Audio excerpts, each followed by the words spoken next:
The cure to the current financial crisis is going to be worse than the disease. Whether because of circumstances or by design, they're going to be ushering in a socialist banking system. Okay, so let's talk about it. I got a bad feeling about this. Welcome to the Hey Ed YouTube channel. I am your host, moderator, and all-around nice guy, Edward Anderson. Today, we're going to be talking about the current financial condition. I'm going to try not to repeat myself from my previous videos, but I do want to paint the entire picture here for you and connect the appropriate dots so that you know exactly what's going on and what is coming down the road and what you must be doing about it right now. Okay, so it all started about a couple of weeks ago. It started with a little company called Silvergate Capital, but then the big one came along, and that was Silicon Valley Bank with over $173 billion in deposits. I'm not going to repeat the entire scenario here, okay? I've done lots of other videos on this, so let's cut to the chase. Silicon Valley Bank went into receivership. And then over that weekend, there were emergency meetings with the FDIC, the Federal Reserve, and the Treasury Department, and they decided to make all the depositors at these companies whole. And that created a moral hazard, okay? Because those deposits are only supposed to be covered up to $250,000. But they decided to make everybody whole. Okay, so their justification for doing that was that this could create a systemic risk to the market and it could cause an awful lot of bank runs. Well, their plan, as always, did not work. People have been pulling money out of their smaller banks and move them into the larger banks because they think that's where they're going to be taken care of. That's where the money is going to be safe. So the smaller banks have been bleeding cash. And just to remind you, the FDIC has a total of about $125 billion in actual assets, but they're responsible for over $9 trillion worth of deposits. So they're woefully underfunded. And actually, they don't even have that capacity anymore. So the net result of the Silicon Valley Bank disaster was about $21 billion coming out of the coffers at the FDIC. Then the following Monday, Signature Bank went under, and that cost the FDIC about another $10 billion.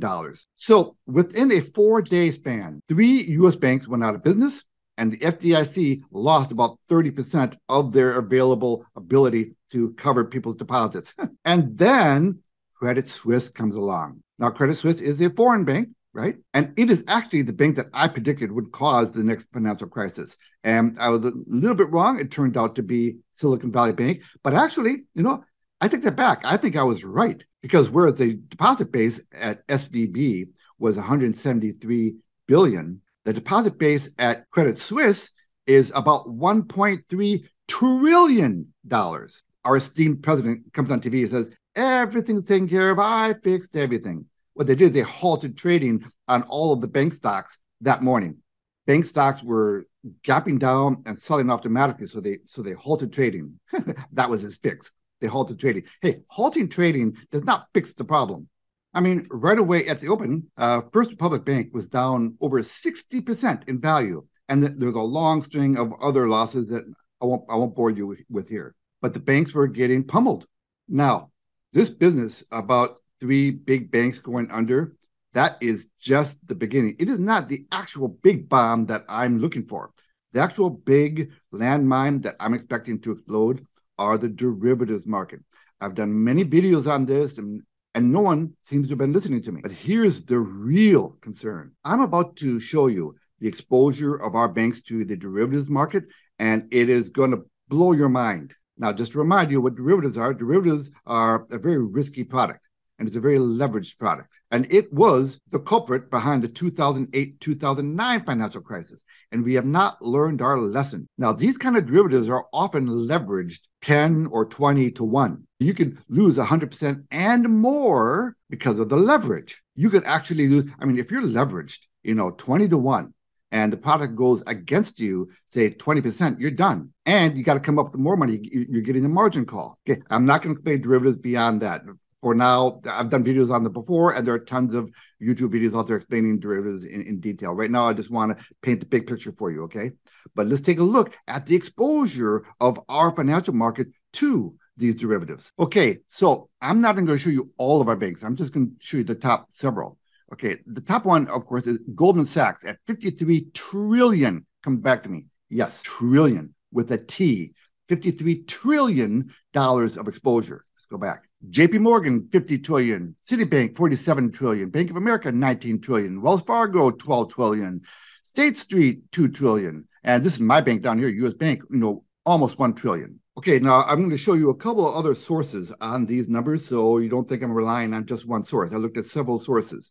Now, some of the numbers are a little bit different because the time that they were generated were a little different. Some were generated a year ago, some were generated 6 months ago. So you can see they're all right in the same neighborhood. JP Morgan, Goldman Sachs, Bank of America, and Citibank account for some 90% of $203 trillion in derivative holdings out of 1,357 insured U.S. commercial banks. The 4 banks with the most derivative activity hold 89.8% of all bank derivatives. Okay, then I took the average of all these sources that I looked at, and this is what I came up with. Okay, so derivatives debt amongst our top 5 banks works out to $187.7 trillion total in the top 5 banks alone. So with just the top 5 banks, just the top 5, just those guys alone, they have almost $200 trillion of debt. Now, these numbers might seem kind of meaningless to you, but let me put this in perspective for you. Since the founding of America, since our entire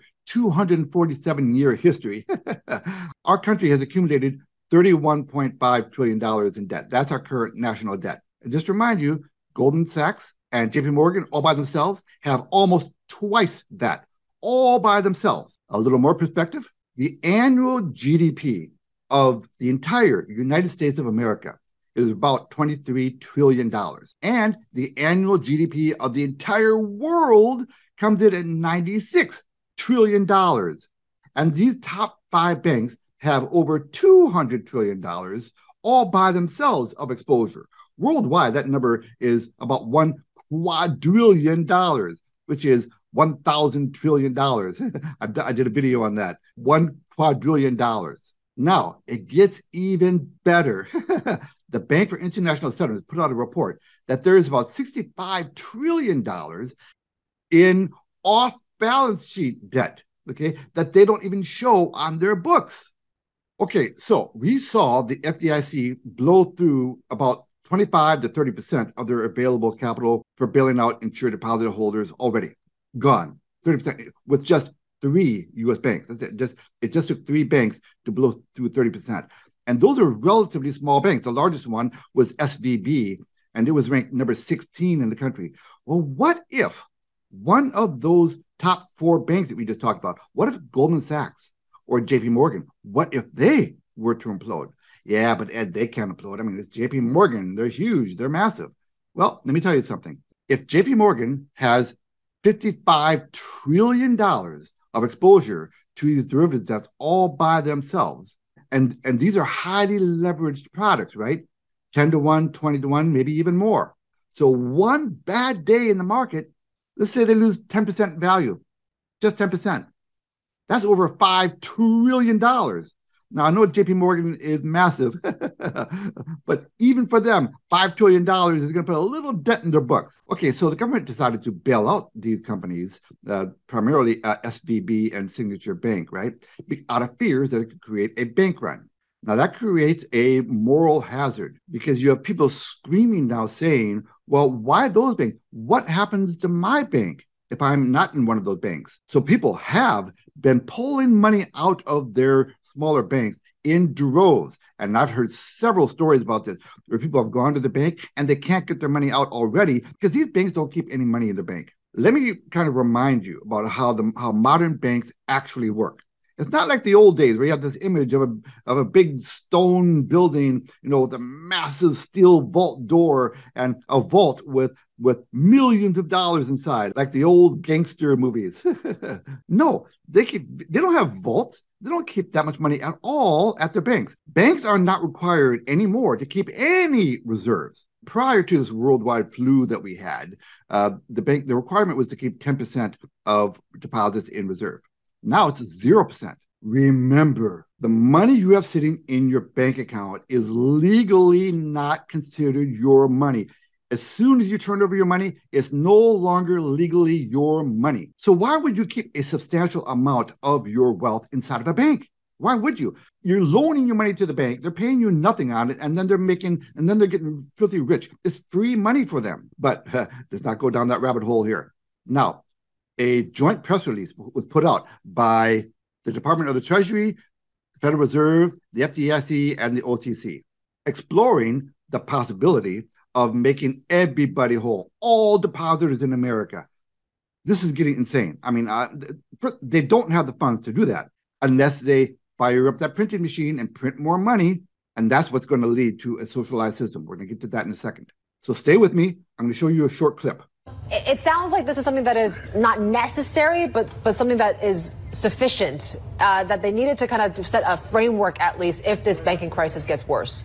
Yvonne, make no mistake, this is definitely about heading off another potential financial crisis. So smaller banks in the US are worried that if another regional lender fails, then there will be a run on deposits on smaller banks, and that money will just migrate to the big banks regardless of the underlying health of the smaller competitor. So they've all got together and they've asked US regulators and US lawmakers to look into whether they can guarantee all deposits. So right now, as you know, only deposits up to $250,000 are insured.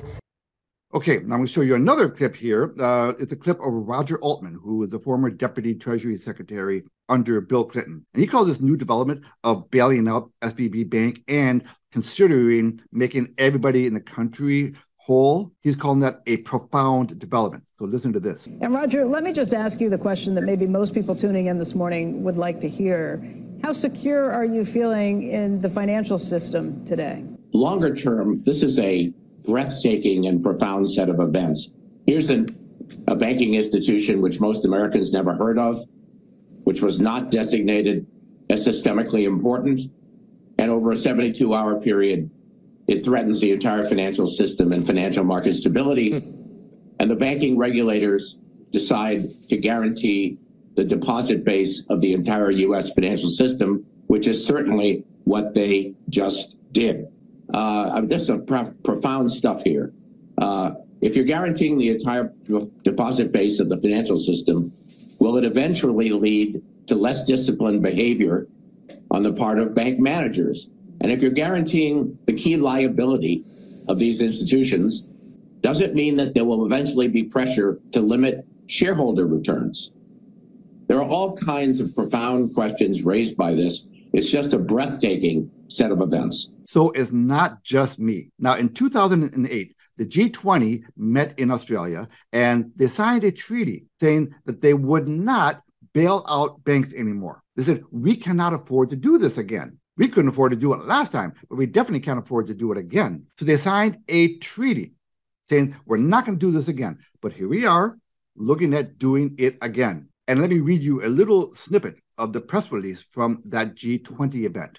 This is 2008, okay? These measures will shift the burden of a bank bailout away from taxpayers to investors who own the banks or lend them funds. I'm going to read that sentence to you again, because this is what is known as a bail-in.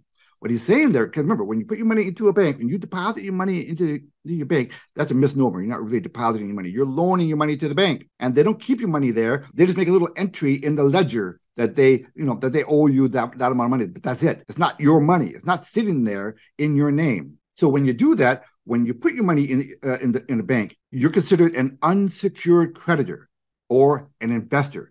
So let's read that sentence again. These measures will shift the burden of a bank bailout away from taxpayers to investors. That's you. That's the depositor. You're the investor. What they're saying is the next time this happens, they're going to go after your bank account. Instead of going to the taxpayers, they're going to go straight to the source. So your bank can legally steal your money in the next financial crisis. Legally steal your money. Okay, so how does this lead to socialized banking? Well, as these smaller banks start having an exodus of funds, it's already happening, people. I tell you, you don't hear about it on the news, but it is happening. People are pulling out their money from their banks like there's no tomorrow. That's the way people feel right now, like there's no tomorrow. They're pulling their money out as fast as they can. But the point is, it's not just him. A lot of people are in the same boat. They're going to the banks, and if you try to take out a substantial amount of money, they don't have your money. So they're telling you to come back in a week or 2 weeks. So you don't have any time to waste. You don't have any time at all. It might be too late already to start withdrawing your funds in a substantial way out of your bank. Get on it. What's going to happen here is all these banks who don't keep any reserves are having a huge exodus of capital out of their account. These banks, we could see a massive one-by-one failure of banks.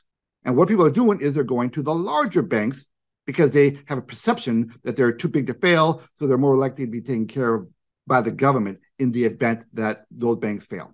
So they're going to the larger banks.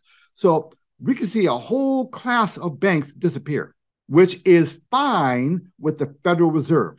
They love the idea of consolidating power into a few banks.